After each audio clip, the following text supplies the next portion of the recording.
ولي رادهم درا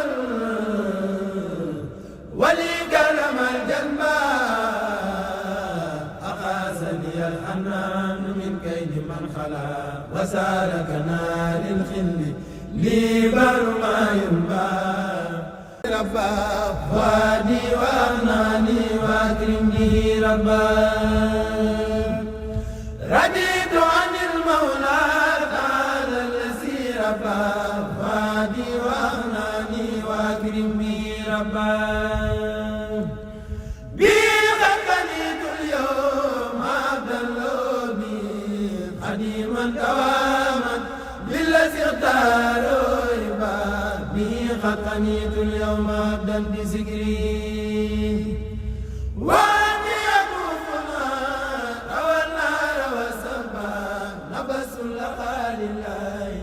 عبدا مرتلا لذكر حكيم عن جناب الهدى سبا ارتل ما دمت حيا واكتفي وانفي بابليس عني مدينبا وهو مؤمن وواسع له الملك ثم الحمد والحال قد سبا خرجت بفضل الله من كل باطل وفارقت تدبيري به دفع والجلبا رضيت به ربا كريما مكرما وقاني الهدى والحرب والبار والتلبى جزائي على المولى بردي ذوي الفراق ولي وجه مالا بتسخيري سلبا نويت نارنا لتوبى باسمي وأودعت جسمي وأودعت الخلق نويت نارنا لتوبى بإذني وأودعت جسمي وأودعت قلبا إلى الله والمختار رجعت مما لا عبادات لزياد رب الورى الباب مرامي يؤتيني مرب مقدم خديم له ملك عوسخ والخربان نجاتي من الأعداء والبار والبلاء غريبا وحيدا من عزيز ملا الجربان. Ici, il est venu présenter aussi sur cette même délégation. Là, ici, c'est Seigneur Ahmadou Mbacké. Lui aussi, c'est le petit-fils de frère cadet de Cheikh Ahmadou Bamba. Voilà, donc là, c'est un ancien ministre de la République du Sénégal qui est venu de la France pour accompagner la caravane. Ici aussi, c'est un Cheikh Khadim Fall. Le Cheikh Khadim Fall, c'est le petit-fils de Cheikh Ibrahima Fall, c'est-à-dire le grand disciple de Cheikh Ahmadou Bamba.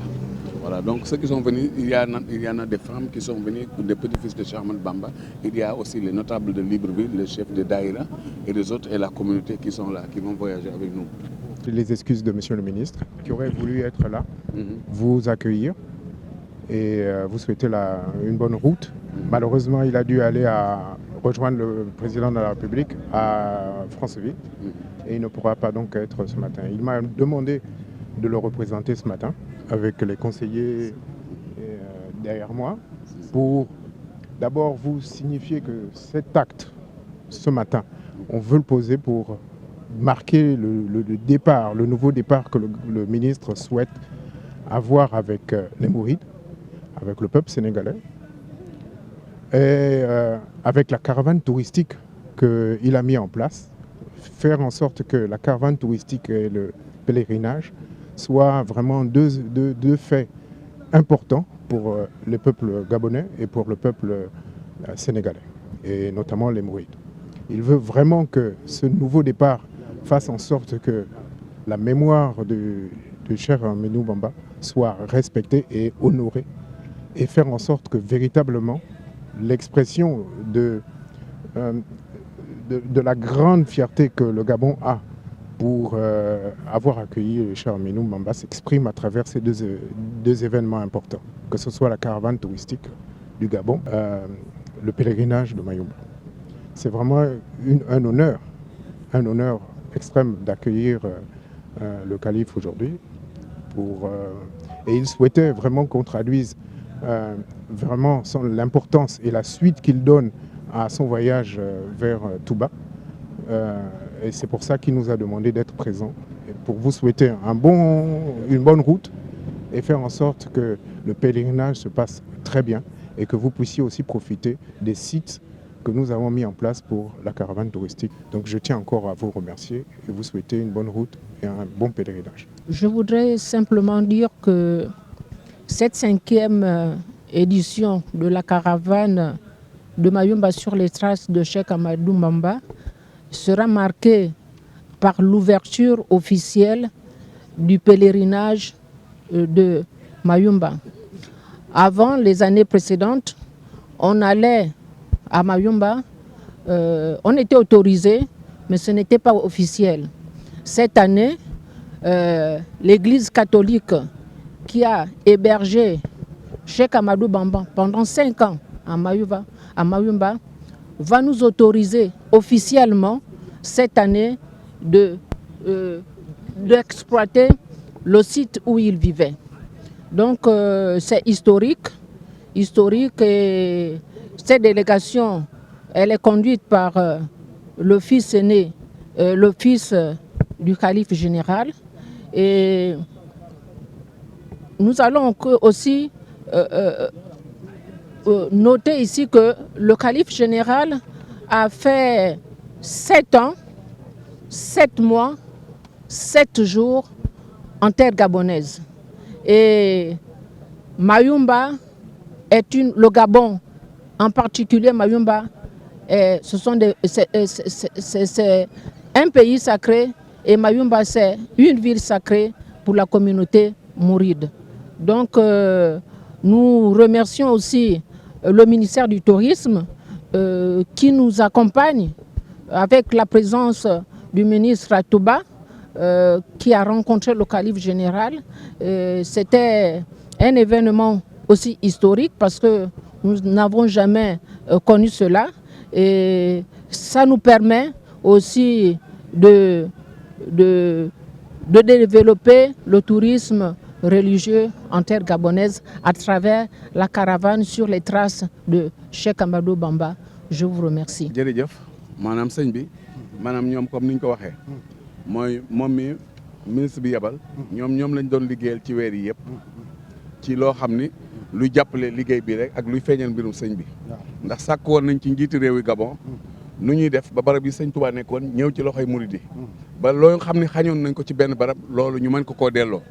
loolee nag biñ ciy liggéey bindoon nañ leen ay lettres yoo xam ni dañoo laajoon ay barab ci Mayumba ak Lambarna ak barab yoo xam sëñ bi jaaroon na ci ñu mën koo defaraat maanaam mu doon loo xam ni ku fi ñëw bu ëllëgee si biir nga fekk ko fi loolu nag moom moo sababoon ministre bi nga xam ni moom moo ko yebal ñëwoon Touba ci semaine ba la ñu génn seet si sëñ bi àndoon na nag ak évêque bi nga xam ni moom moo yilif église muy laa bi nga xam ni maanaam ci la Mayumba dépendre nga xam ne église boobu église boo xam ni bu fa yàgg la ndax at mi sëñ Touba sañcee Touba 1888 ci lañ sañcoon église boobu nga xam ni foofu la sëñ Touba nekkoon juróomi atam yooyu moom labbe boobee nag àndoon na ci délégation bi ak maire dëkk bi maire dëkku Mayumba ñëwoon na boo xam ni wax ni ma ko waxee woon Touba sët la ci Samori Touré ba ñuy ñëw tëggalu nañ caabi dëkk ba niñ ko baaxoo defee ngir andil ko sëñ Mountakha ndax dañ ne xam ne du ñëw waaye yow booy ñëw mu mën la koo jox nga indaale ko Gabon ba bu ngeen demee ngeen xam ne yemaluwul leen fenn am ngeen seen wàll ci réew mi waaw bu ko defee daal kon ñoom ñi sëñ bi bindoon na lettre jox leen ko ngir ay remerciement sant leen ci bu baax a baax ñoom nag loolu moo waral rek ñu ñëw ni monsieur le DG directeur de cabinet j'ai transmis un peu ce que vous avez dit au Cheikh. Il est l'heure de départ peut-être, mais il a compris quand même la venue du ministre. Lui-même, il était présent à Touba. Donc, vraiment, nous, on ne vous remercie pas assez. On va travailler, on va continuer le travail qu'on a commencé avec ma nièce, Madame Moussé, et toute l'équipe. Soyez rassurés que toute la communauté mouride, quand même, qu'on va pérenniser. vraiment, nous vous remercions. Et puis, on va dire seulement un mot de départ. Nous, dans nos coutumes, on demande la bénédiction au cher. Si ça vous arrange, on le fait. waaw fii nu taxaw ahlu badrin kiram min na ko am na kun fi daan fekk mooy kooku sëñ Moussa Ka wax ne ko doxin ba dafa simple mu jekk ay peer bu daan wax da koy ndànkal te baat ba day riir da daan muuru di yor yett kaala yi joor rawaan yaa ngi ko daan fare wàllu nday joor bu ñuulaay ba ni larxet sikkim ba ni laas di saflaari wurus moo ko jekk ay paas bu nekkul di bindit boo ma ngay yëri mool bu bët yeey nelawit xol ba moom ma ngay xool bu cër yeey nelawit ruuga dem aras moom xanaa war na buraax mbaa mu war ca ay soom te Layla du ko tee dem ca pays diwaan ca passion ngañ sàkkar rijaale lay naan borom taar bile semmal na saaru mbar daan tabaaraka ma jàngal ko saaru furxaan bu injiil ñëwaatoon mu mel ni Musaa bu tawreet ñëwaatoon mu far di Xiisa sa géeju xikam raw na géejul xumaan sa waxtaane hadiis semmal na Nuxmaan xasaay di nga feeñal mu ne su koo jeel hajaay bi nga feeñal mu ne su koo móol koo tofli sa lor yi tofal ko busra mu tàggoog loru duniyaa ka saako uxra sa mbootum xalimaa raw dabbu su Musaa way dee ya nga dekkal tawoon na Xiisa ca mulkoog malakoot lay fanaana gàmbaal malaaka yi jabaroot ya far ko wër di sabbal kooku lañ jële woon ndakaaru mu dem ndar ndakaaru Konakiri Garam Basam Looj Mokkel Batako Abarisit Kutumi Dawme Booma wàcc fii ci Libreville kookoy sëriñu Cheikh Ibrahima Fall kookoy sëriñu Cheikh Ibrahima Fall murit fii la ñuy waajale màggal gi waaye ren na caravane bi am na gan sëriñ Cheikh Khadim Fall moom sëriñ Moud Abdou Khadim moom sëñ Mortala moom maam Cheikh Ibrahima Fall moom rek la tubaab bi xool maamam ba yàgg naan ko il incarne à sa personne de toute la gentillesse la générosité, l'élégance, la prisation, signalement très noir de peau, taille au-dessus de la moyenne des Sénégalais, frontaux élargis, chevelure crépue et bruisseux. Sëñ Moussa Ka ne ko fekk sëñ Moussa Ka ne ko mos nay xibaar yi jébbaloom bay wax ni yàlla mi ko moom moo ko ni Bamba moo la moom raasi ko jox ko say pexe tegtal ko yoon wa ab murit di jaar ba raw pexe marit ba am ngërëm bari murit ba dootu deer tax-taxi mu daal di dem Taïba Ndaxaar ngir dégg Bamba di fa xaar seet na sëriñ Taïba Ndaxaar ci njàng lay xamee pexe waa jàngoo gi kookoy borom njañ lu dekk la kon nag gars yi ñoo ngi ni Libreville fu nu jëm Mayumba 819 kilomètres pour les traces de Cheikh Ahmad Bamba jërëjëf Serigne Touba est-ce que borom Touba amut morom lu fi xew rek dinañ leen ko wax. asalaamaaleykum ñoo ngi ziyaare ñëpp di jiital si ziyaar bi suñu yaakaari tey ak ëllëg Cheikh Mouhamad Mountakha Bachirou Mbacké di ko ñaanal mu yàgg fi loolu te wér mbokki taalibe yi mbokki jullit yi su ngeen gisee ñu ngi taxaw fii si baie des Rois di waaj maanaam pour dem Mayumba di caravane Mayumba topp jaar-jaari Sëñ Touba fii si Gabon comme ni ngeen ko gisee rek mu nekk wàccaay boo xamante ni bu mucc ayib ginnaaw bi ñu demee si sunu yaakaari tey ak ëllëg Cheikh Mouhamad Mountakha Bachirou Mbacké jox nu ndigal ñaanal nu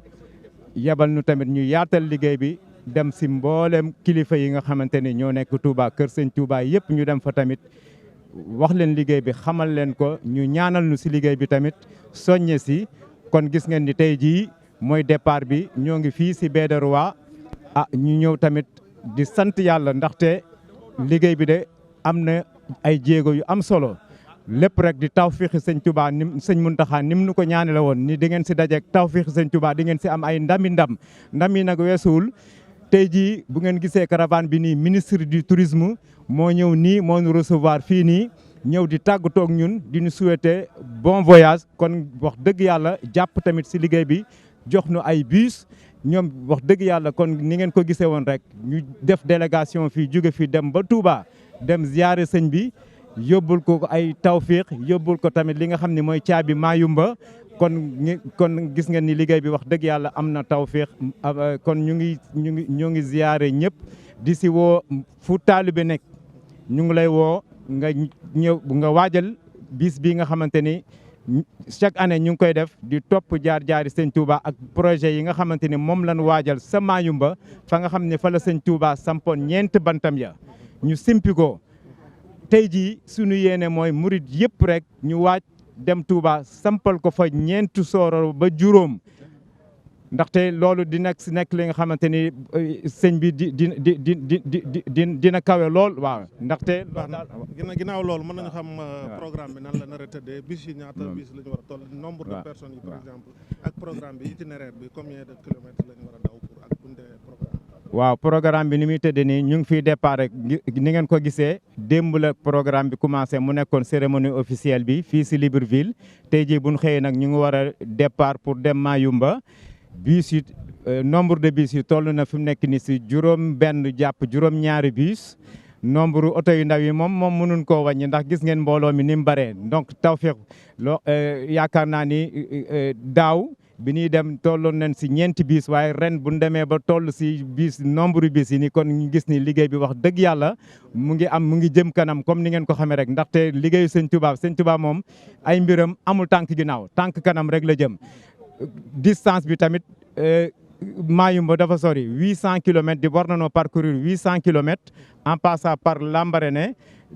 ñaari fan nag lan fay def incha allah bu ñu demee tamit foofu tamit autorité ya ñu ngi ñuy xaar foofu noonu ñoom tamit ñu ngi ñuy waaj a di ñu xaar ak évêque baag lépp maanaam labbe baag évêque ba nga xamante ni ñoo ñuy dalal sa mission ba. autorité bi nga xamante ni mooy maire bi tamit ñu ngi nii xaar war nañ fa am cérémonie officielle jàngkat yi nga xamante ni tamit ak waxtaankat ak conférencier ñëpp rek programme bi ñi nga xamante ni ñi jóge Sénégal incha allah suba programme bi noonu lay tëddee.